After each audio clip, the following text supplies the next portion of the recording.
I survived 1 month of medical college. At least I think I did.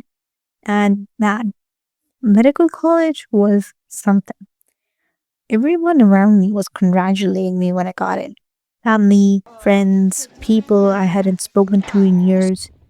And I was grateful, genuinely. But underneath all of that, I felt hollow, man. Weird. Like the celebration was happening around me, and I was just standing in the middle of it, not really feeling it. And I didn't understand why until month one started breaking me in ways I didn't expect. Here's what I realized: the hardest part of month one wasn't the volume of the content, it wasn't the memorization, the early mornings, none of that. It was realizing I'm not who I thought I was. If you ask me, the most painful and the confusing thing a person can go through is an identity break. The moment when the version of yourself you've been operating as just stops working. I came in with a routine I was proud of, built over years. Discipline, system, a way of learning that felt like mine. 2 weeks in, and all of it was gone. I used to be the person with an answer. In class, in a room, whatever. I knew things. I liked knowing things. That was part of how I understood myself. Medical school took that away almost immediately. The material doesn't care about your old habits. And sitting there watching some people walk in with extra reading already done, already adapted, I felt something I hadn't felt in a long time.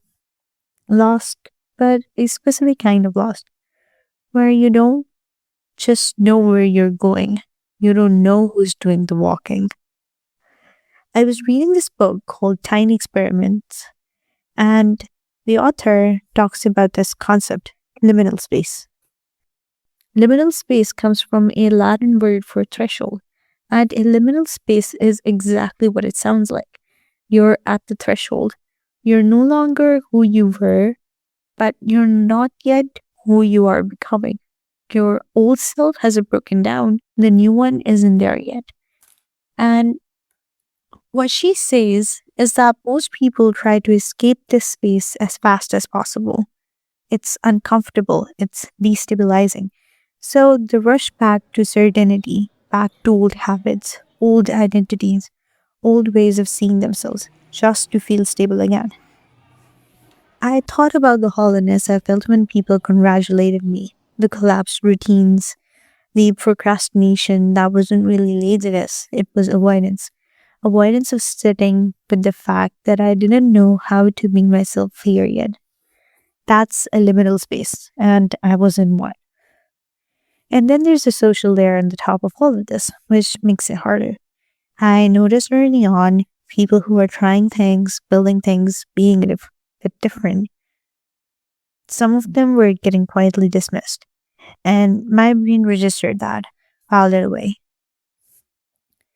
And then there's backbiting, which I thought I was above, honestly, but sitting with friends, people you actually like, and the conversation goes there, it's different. It's so much harder to hold your ground inside the circle than outside it. And I think that's the liminal space showing up socially too. When you don't know who you are yet, you're more vulnerable to becoming who the group wants you to be, because at least that's an identity. At least that's something to hold on to. Recognizing that was probably the most important thing month one taught me. So here's the thing. None of this is really about medical school. I don't think my channel is going to be just about medical school, honestly, because what I'm interested in is bigger than that.